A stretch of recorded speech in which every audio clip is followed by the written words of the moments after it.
Di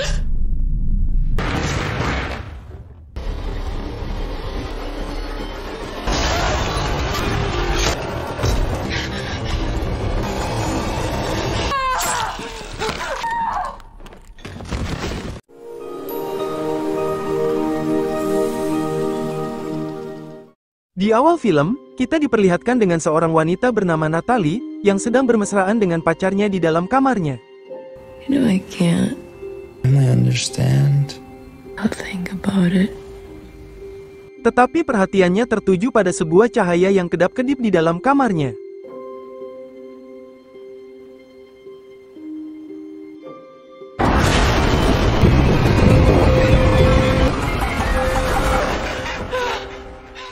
Ternyata itu hanya mimpi buruknya saja. Diketahui, ternyata pacarnya telah tiada, akibat kecelakaan mobil beberapa minggu yang lalu. Lalu waktu berpindah pada 8 bulan kemudian, diketahui, Natalie bekerja sebagai agen properti, dan kini kondisi dirinya sedang hamil selama 8 bulan. Ia kini berencana akan memeriksa kondisi rumah mewah yang terbengkalai yang berada di sebuah tempat terpencil, dan tampak sudah lama tak pernah diurus oleh pemiliknya. Ia pun langsung memeriksa seluruh interior yang ada di dalam rumah ini, yang begitu sangat besar dan luas.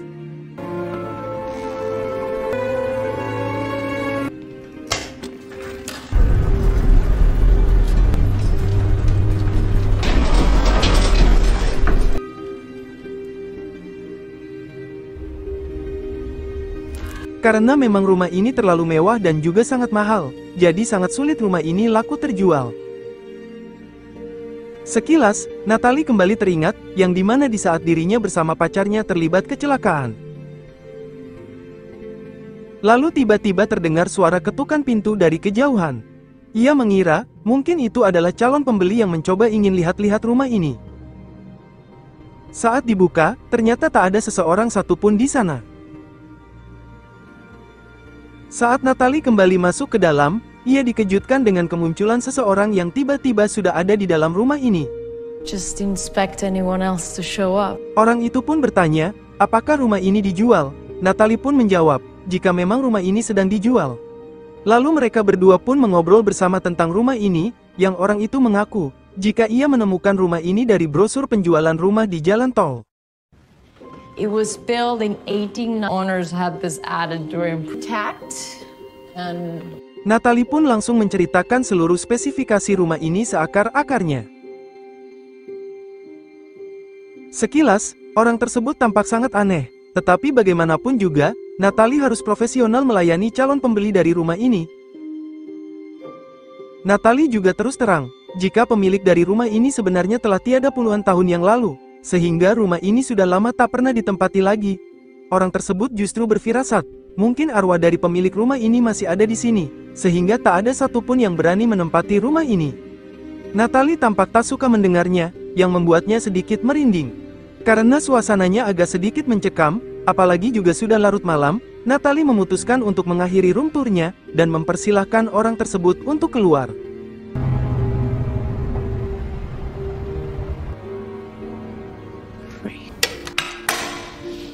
Setelah orang itu pulang, Natalie pun langsung menuju ke mobilnya. Tetapi anehnya, tiba-tiba mobil Natalie tak bisa dinyalakan mesinnya.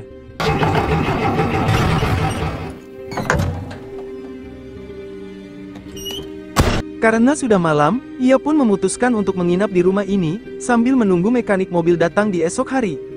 Natalie pun mengisi waktu malamnya dengan bermain piano. Tetapi tiba-tiba, terdengar suara ketukan pintu dari luar rumahnya. Saat dibuka, tak ada seseorang satupun di sana. Secara mengerikan, tiba-tiba terdengar lantunan suara irama piano. hello? Natalie perlahan-lahan mencoba mendekatinya, tetapi tak ada satupun seseorang di sana.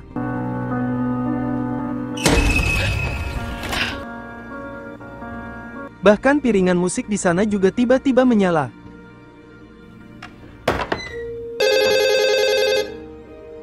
Tak hanya itu saja, tiba-tiba telepon rumah itu berbunyi, tetapi setelah diangkat, tak ada satupun jawaban. Natalie berusaha untuk tetap tenang, dan selalu positive thinking dengan keadaan saat ini. Namun tanpa disadari, tiba-tiba muncul seseorang dari balik kegelapan, yang memantaunya dari kejauhan.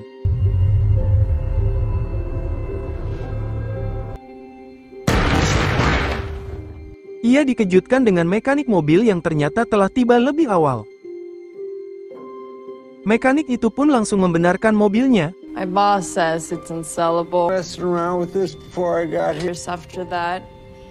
A strip bolt here. Lalu Natalie kembali ke dalam rumahnya, dan memikirkan soal kelahiran bayinya yang tak lama lagi akan segera lahir. Lalu tiba-tiba, lampu rumahnya mulai berkedip dengan sendirinya, hingga lampu itu pun langsung padam.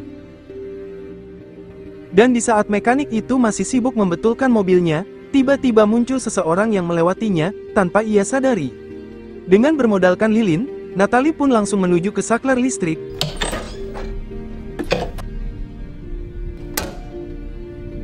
Tetapi tetap saja, listrik itu tak kunjung menyala. Lalu pandangan Natalie teralihkan dengan munculnya sebuah cahaya, yang berasal dari suatu ruangan. Ternyata di rumah ini terdapat sebuah terowongan yang cukup panjang. Lalu Natalie kembali menghampiri mekanik mobilnya, tetapi beliau tiba-tiba telah menghilang, dan mobilnya ternyata juga masih belum selesai diperbaiki. Ia pun kembali masuk ke dalam rumahnya untuk mencari mekanik tersebut. Hi, are you in there?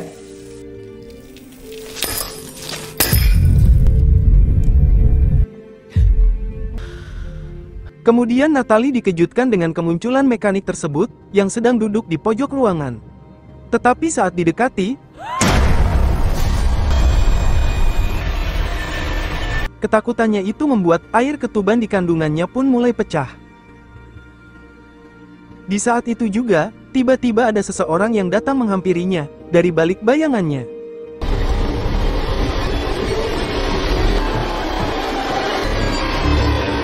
Ia pun bergegas menuju lift rumah ini.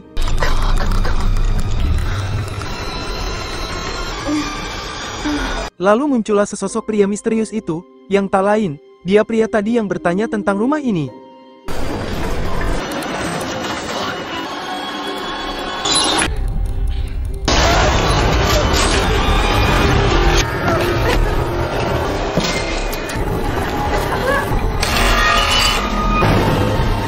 Lift itu macet di tengah jalan, sehingga Natalia harus merangkak keluar dari celah pintu lift tersebut. Dengan sekuat tenaga, Natalie berusaha untuk keluar dari lift itu.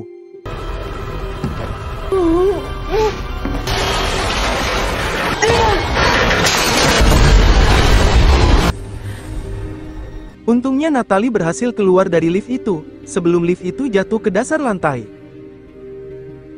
Natalie pun langsung lari keluar rumahnya, dan ternyata ia menemukan mobil dari milik pria tersebut. Di mobilnya, ia menemukan SIM milik pria tersebut, dan beberapa papan rumah dijual di sana. Tak hanya itu saja, ia juga menemukan mayat seseorang di bagasi mobilnya. Lalu dari kejauhan, muncullah pria tersebut yang sedang memperhatikannya.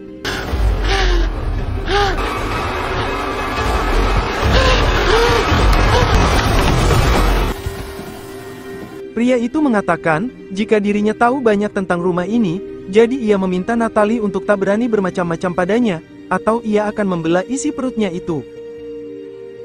Natalie pun bergegas mengunci semua pintu yang ada di rumah ini. Tetapi pria itu terus saja meneror dirinya, karena Natalie tak terlalu hafal dengan denah yang ada di rumah ini, ia pun langsung mengeluarkan peta rumah ini, dan ia menemukan lokasi terowongan yang ia temukan sebelumnya. Di saat itu juga, pria itu berhasil membobol pintu rumahnya. Natalie pun langsung merangkak menuju ke dalam terowongan tersebut secara perlahan-lahan. Tetapi ia pun langsung dibuat panik, ketika pria itu berhasil menemukannya, dan langsung mengejarnya.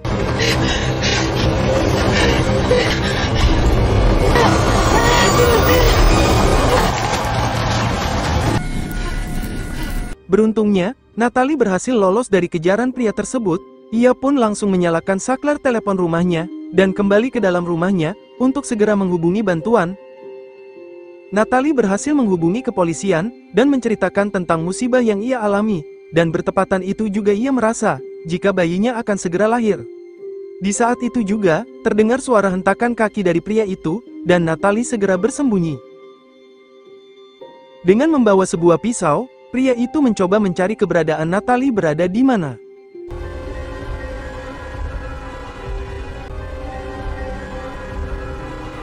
Di saat pria itu lengah, Natalie mencoba menyerangnya dari belakang. Beruntungnya, Natalie berhasil mendarat di atas pria itu, sehingga ia tak terlalu mengalami cedera, meskipun saat ini kakinya terkena serpihan kaca, yang membuat dirinya harus berjalan terpincang-pincang.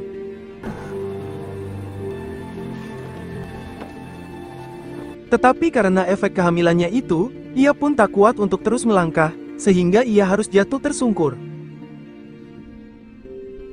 Singkat cerita, kepolisian pun tiba, dan menemukan Natalie yang tergeletak di tanah. Natalie berhasil siuman, dan ia juga memberitahukan sesosok pria tersebut yang masih ada di rumahnya. Salah satu kepolisian pun mencoba untuk memeriksanya. Namun pria itu ternyata sudah menghilang dari tempat mereka berdua tadi jatuh. Polisi lainnya langsung membawa Natalie ke dalam mobilnya, lalu ia menghubungi rekannya, tetapi ia sama sekali tak mendapatkan respon jawaban dari rekannya itu. Karena tak ada yang beres, ia pun langsung menyusulnya, dan meninggalkan Natalie sendirian di mobilnya. Polisi itu pun langsung memeriksa ke dalam rumahnya. Tak disangka, ia menemukan rekannya ternyata telah tumbang, dan ia pun langsung menghubungi kantor kepolisian tentang kejadian ini. Di saat itu juga, Natalie mendengar suara tembakan pistol berkali-kali di dalam rumahnya. Hal itu pun membuatnya sangat panik, dan ia segera keluar dari mobilnya. Tetapi sayangnya, polisi tersebut tadi telah menguncinya. Benar saja, ternyata pria itu masih hidup, dan langsung menghabisi polisi tersebut.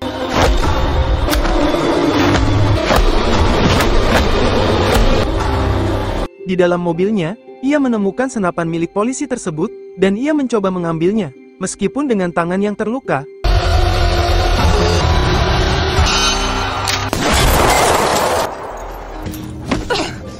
Dengan berbekal senapan, ia pun langsung lari menuju pintu belakang rumahnya. Karena perutnya mulai bereaksi, ia pun mencari tempat yang aman untuk melakukan proses persalinannya. Dengan penuh perjuangan, Natalie mencoba melahirkan bayinya dengan sendirian.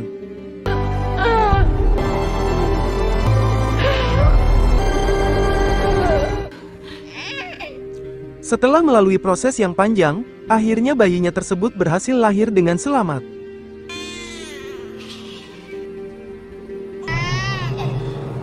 Sementara pria tersebut langsung mencari keberadaan Natalie di mana, dan ia sekilas terdengar suara samar-samar bayi menangis di ruangan tersebut. Sadar jika tangisan bayinya itu mengundang pria itu datang kemari, Natalie pun langsung segera bersembunyi. Sesampainya di sana, ia tak menemukan Natalie di ruangan itu. Lalu Natalie pun muncul dari belakang dengan senapannya.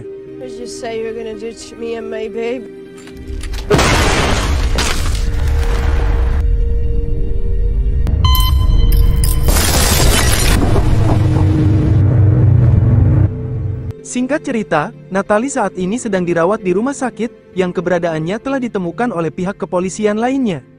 Natalie pun menanyakan tentang bayinya tersebut, dan dokter mengatakan, jika bayinya saat ini sedang dalam kondisi kritis, dan dirawat di ruang ICU.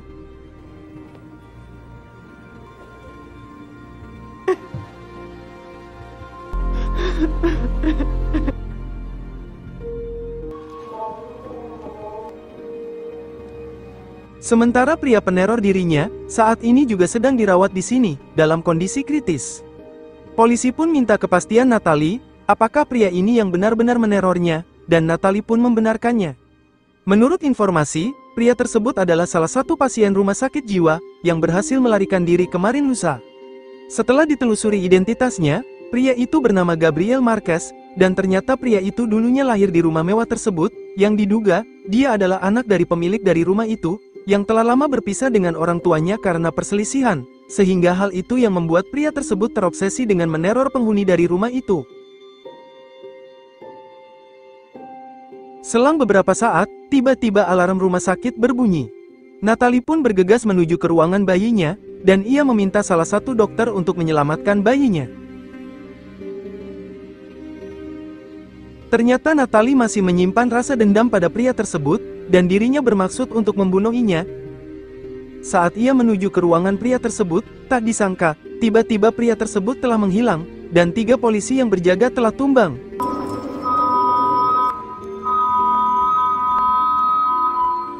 Tanpa Natalie sadari, pria tersebut ternyata sudah ada di belakangnya.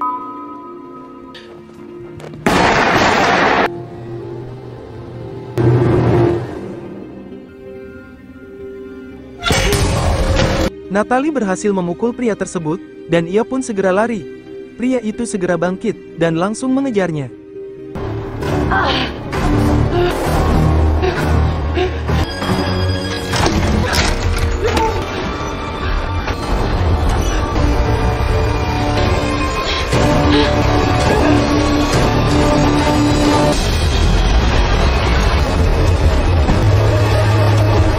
Untuk saat ini, Natalie berhasil lolos dari kejaran pria tersebut, dan dirinya langsung menuju ke ruangan ICU untuk menemui bayinya. Untungnya, bayinya masih baik-baik saja, tetapi perhatian Natalie tertuju pada bercak darah di sebuah kaca, yang saat diperiksa, ternyata dokter yang merawatnya telah tumbang.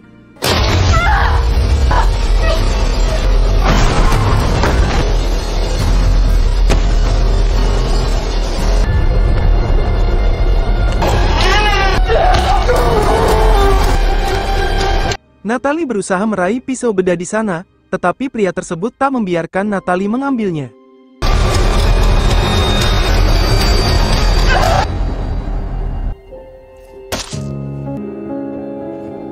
Dengan pisau cadangan yang ia bawa sebelumnya, Natalie berhasil mencucul pria tersebut, dan ia terus mencuculnya berkali-kali. Hingga pria itu benar-benar telah tumbang.